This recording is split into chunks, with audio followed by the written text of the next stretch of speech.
गुरुभ्यो नमः। निर्वाण शतकम के षष्ठ मंत्र में आपका स्वागत है।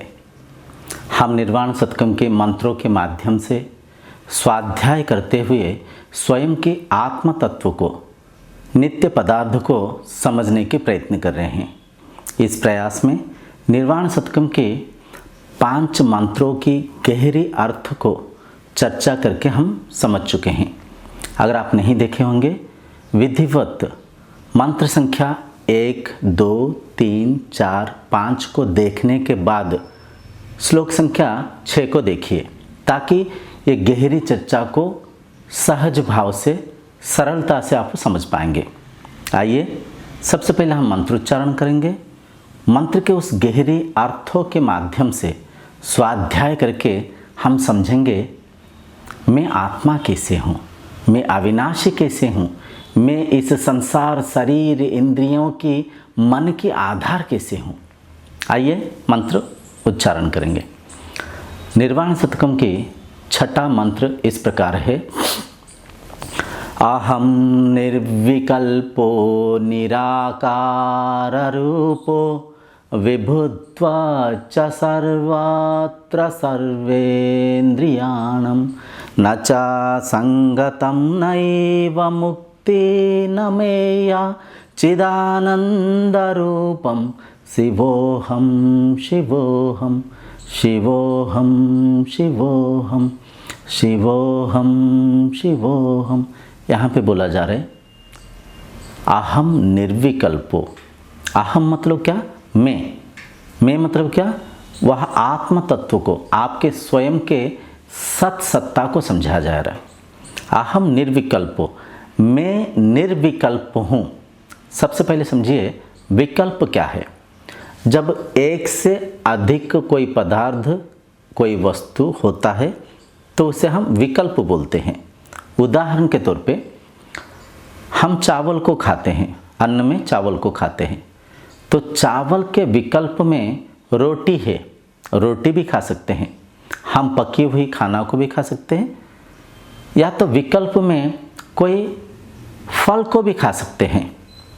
तो भोजन के विभिन्न विकल्प है। और थोड़ा गहराई से समझिए। आप मान लीजिए किसी जगह में जाना चाहते हैं, उस जगह पे पहुंचने के लिए आप बस के माध्यम से यात्रा करके जा सकते हैं, ट्रेन के माध्यम से यात्रा करके जा सकते हैं, प्लेन के माध्यम से यात्रा करने के विकल्प आपके पास है। विभिन्न साधनों के विकल्प आपके पास है एक जगह में पहुंचने के लिए। लेकिन यहाँ पे ब्रह्म जेहेतु एक है, उनका कोई विकल्प नहीं है, उनका कोई दूसरा तत्व नहीं है। अहम निर्विकल्पो, वह आत्मा एक है, मैं एक हूँ। अहम निर्विकल्पो निराकार रूप, आत्मा का कोई आकार आकृति नहीं, कोई स्वरूप नहीं, निर्गुण है, निराकार है, जिसका कोई आकार नहीं। उस निराकार को हम आकार देके प्राथमिक दशा में पूजा करते हैं। समझ पा रहे? मन में यहाँ पे प्रश्न उठता है, ब्रह्म मतलब क्या है? भगवान, ईश्वर, आपके सत सत्ता, आपके तत्व के बारे में यहाँ पे समझाया जा रहा है। उपासना में हम जो भी मूर्ति, फोटो, आकार आकृति को पूजा करते हैं, ये साधना की प्रथम स्थिति है, प्रथम दशा है। धीरे धीरे साकार उपासना से निराकार तत्व के ओर आपको बढ़ना पड़ेगा। आप कोई मूर्ति पूजा से ऊर्ध्व में जाकर मंत्र स्मरण करिए, नाम जप करिए। नाम जप में भी रुक नहीं जाना चाहिए, अटक नहीं जाना चाहिए। नाम जप से ऊर्ध्व में जाना पड़ेगा, क्योंकि नाम से नामी भिन्न है, अलग है। नामी वो है जिनका नाम है। नाम में ही रह जाएंगे तो निराकार तत्व में उपनीत नहीं हो पाएंगे। तो नाम जप के साथ साथ आप धीरे धीरे अजपा जप को जपिए, अजपा मंत्र को जपिए। अजपा मंत्र क्या है? सांसों को मन के नेत्रों से, अनुभव के माध्यम से देखना। तो ये भी साधना है, निराकार साधना। जब सांसों को देखेंगे, धीरे धीरे मन जब शांत होगा, सांसों की ध्वनि को सुन सकते हैं। धीरे धीरे जब मन और शांत होगा, अंतर्ध्वनियों को सुन पाएंगे। अंतर्ध्वनि क्या है? हृदय स्पंदन को सुन पाएंगे, कोई पक्षियाँ उनके आवाज़ सुन पाएंगे, धीरे धीरे ब्रह्मध्वनि सुनाई देगा। शून्य में कोई शंख बज रहा है, साउंड ऑफ साइलेंट, ब्रह्मध्वनि, उस ब्रह्मध्वनि को सुन पाएंगे। समय आएगा, ये सब धारणा है, इन धारणा के माध्यम से ध्यान घटित होगा। ध्यान से समाधि में आप जा पाएंगे, उस निराकार सत्ता के साथ मन एक हो पाएगा। समझ पा रहे? तो तब एक साधक समझ पाता है मैं निराकार हूँ, मेरा कोई आकार नहीं है। तो यहाँ पे अहम निर्विकल्पो निराकार रूपो विभुत्वच्च सर्वत्र सर्वेंद्रियाणम, मैं हर एक इंद्रियों के अनुभव में स्थित हूँ। आँख के माध्यम से मैं ही देख रहा हूँ, कान के माध्यम से मैं ही सुन रहा हूँ, जिह्वा के माध्यम से रुचि मैं ही ले रहा हूँ, त्वचा के माध्यम से स्पर्श मैं ही ले रहा हूँ, श्रवणानुभूति के श्रोत्रेंद्रिय के माध्यम से शब्द को, भाषा को मैं ही सुन रहा हूँ। हर एक इंद्रियों की आधार के रूप में मैं ही विद्यमान हूँ। इस बात को थोड़ा सा गहराई से पकड़िए।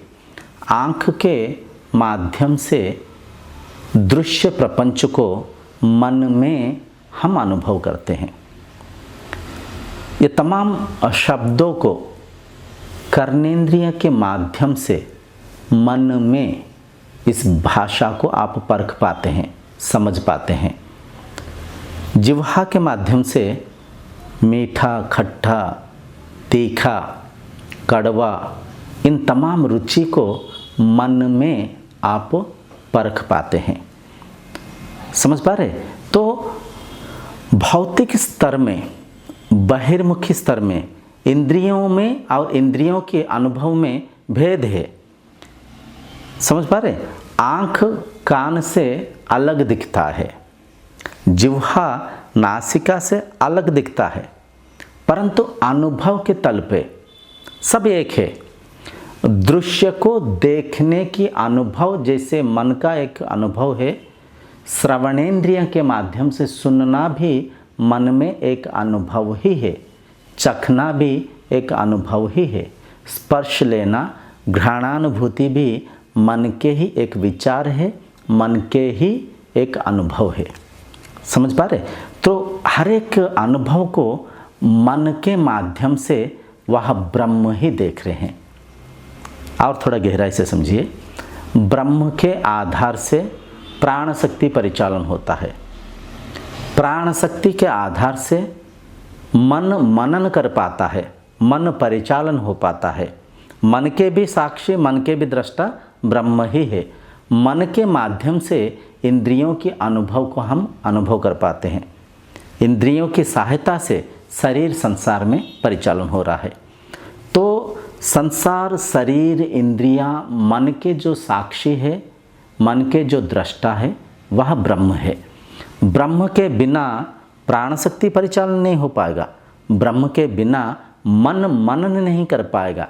ब्रह्म के बिना इंद्रियां उनकी भोग्य वस्तु को परख नहीं पाएंगे, समझ नहीं पाएंगे।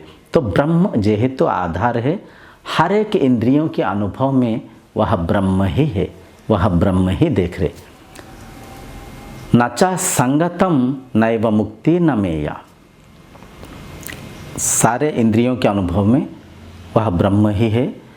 और नचा संगतम नैव मुक्ति न मेया, ब्रह्म के किसी के बंधु संपर्क के आवश्यक नहीं है। जहाँ पे दो पदार्थ होता है वहाँ पे कोई बंधुता, मित्रता के आवश्यक होता है। जहाँ पे एक ही पदार्थ होता है वहाँ पे बंधुता, मित्रता नहीं होता है। समझ में आ रहे? हम कई सारा भौतिक बंधनों को बांधते रहते हैं।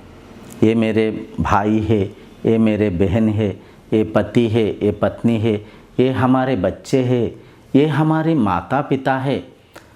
तो माँ, पिता, बंधु, मित्र, पत्नी, पति, बच्चे, बूढ़े, ज्ञानी, मूर्ख, धनी, गरीब, हर किसी में, हर शरीर में, मनुष्य को तो छोड़ ही दीजिए, मनुष्य के अलावा कोई पशु, पक्षी, कीटाणु, भूताणु, हर किसी में वही एक ब्रह्म ही विद्यमान है, आप ही विद्यमान है। बहुत गहरी बात है, इसे समझ गए तो जीवन धन्य है, जीवन धन्य है। मन तृप्त हो जाएगा, मन मुक्त हो जाएगा। तो यहाँ पे ब्रह्म को किसी के संगति की आवश्यकता नहीं है, हर किसी में वही है। ब्रह्म को मुक्ति की आवश्यकता नहीं है, वह मुक्त ही है। ब्रह्म को कोई बांध नहीं सकते हैं, वह मुक्त है, वह तृप्त है। बंधन में कौन है? मन है।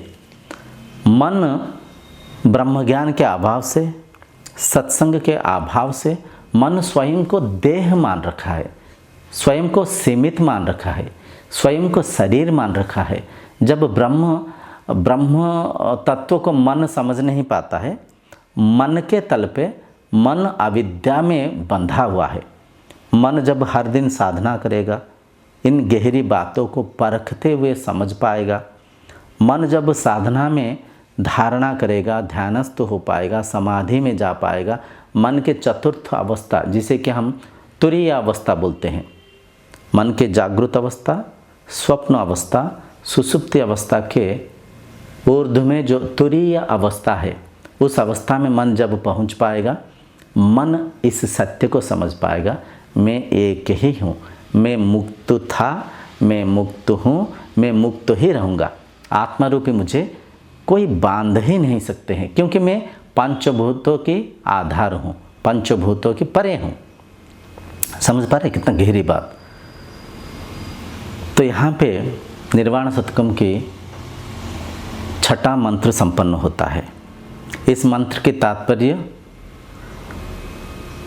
मेरा कोई विकल्प नहीं है, मैं निर्विकल्प हूँ, मैं निराकार रूप हूँ, मैं इंद्रियों की हर एक अनुभव में मैं ही हूँ, मुझे कोई संगति की आवश्यकता नहीं है, मुझे कोई मुक्ति की आवश्यकता नहीं है।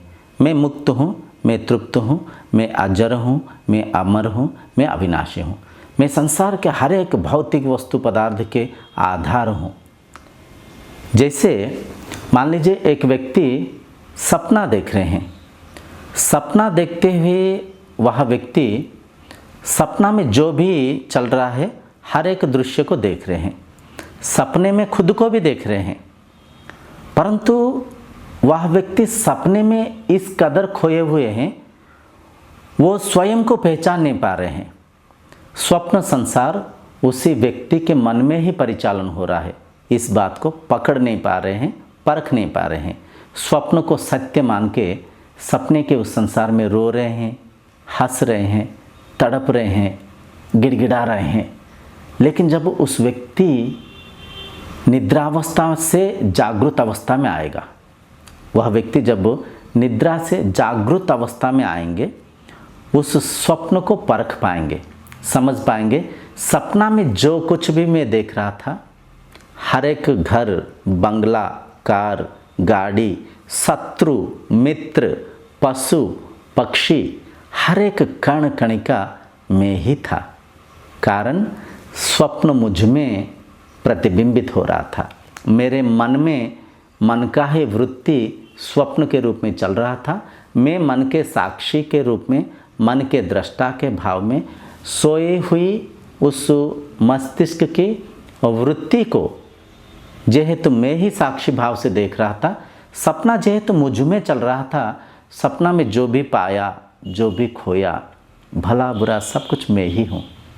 ठीक वैसे ही इस जागृत अवस्था में जब साधक निष्ठावान होकर साधना करेंगे, तपस्या करेंगे, इंद्रियों को तपाते हुए, मन को तपाते हुए इंद्रियां मन को नियंत्रण कर पाएंगे, इंद्रियां मन के ऊपर विजय प्राप्त करेंगे, साधना मार्ग को आचरण करते हुए सिद्धि तक पहुंच पाएंगे, आत्म साक्षात्कार कर पाएंगे।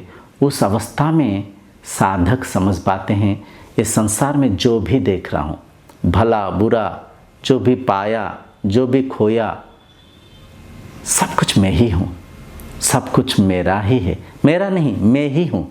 जैसे स्वप्न में स्वप्न देखते समय स्वप्न का आधार वह स्वप्न को देखने वाला दृष्टा था, ठीक वैसे ही यह जागृत संसार को इंद्रियों के माध्यम से मन के द्वारा वह ब्रह्म वह आत्मा आप ही अनुभव कर रहे हैं। आप आधार है, आप साक्षी है, आप निराकार अविनाशी निर्गुण अलेख अव्यक्त आत्मा है। संसार मिट सकता है, शरीर मिट सकता है, सब कुछ मिट सकता है, परंतु आप अविनाशी है, आप अजर है, आप अमर है, आप देश काल वस्तु से परे है। आप थे, आप है, आप रहेंगे।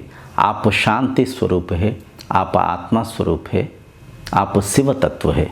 चिदानंद रूपम शिवोहम शिवोहम, चिदानंद रूपम शिवोहम शिवोहम। आप चैतन्य स्वरूप है, आप आनंद के स्रोत है, आप शिव तत्व है। देखिए कितनी गहरी बातें यहाँ पे छुपा हुआ है। आध्यात्मिकता कोई छोटे मोटे भौतिक वस्तु पदार्थ पाने की मन्नत मत मांगिए, आध्यात्मिकता को आचरण मत करिए। आध्यात्मिकता को निष्काम भाव से मन इंद्रियों को शुद्ध करने के प्रयास में प्रयत्न करिए। निष्कामता से आध्यात्मिकता को आचरण करिए। समय आएगा इन गहरी बातों की अर्थ को आप अनुभव कर पाएंगे, साक्षात अनुभव कर पाएंगे। संभव है, ये संभव है। ये संसार में कई साधक, कई शरीर इस ब्रह्मानुभूति को करते हुए जीवन को मुक्त कर रखे हैं, जीवन को धन्य कर रखे हैं। तो वो शरीर कर रखे हैं तो आप भी कर सकते हैं। यहाँ पे निर्वाण सत्कम को विराम देंगे। आगामी अध्यायों में हम अष्टांग योग को बड़ा गहराई से चर्चा करके समझेंगे, उसे जीवन में आचरण करेंगे, तभी आत्म साक्षात्कार संभव हो पाएगा, मुक्ति प्राप्त कर पाएंगे। तब तक आपसे विदा लेता हूँ। ओम शांतिर्भवतु।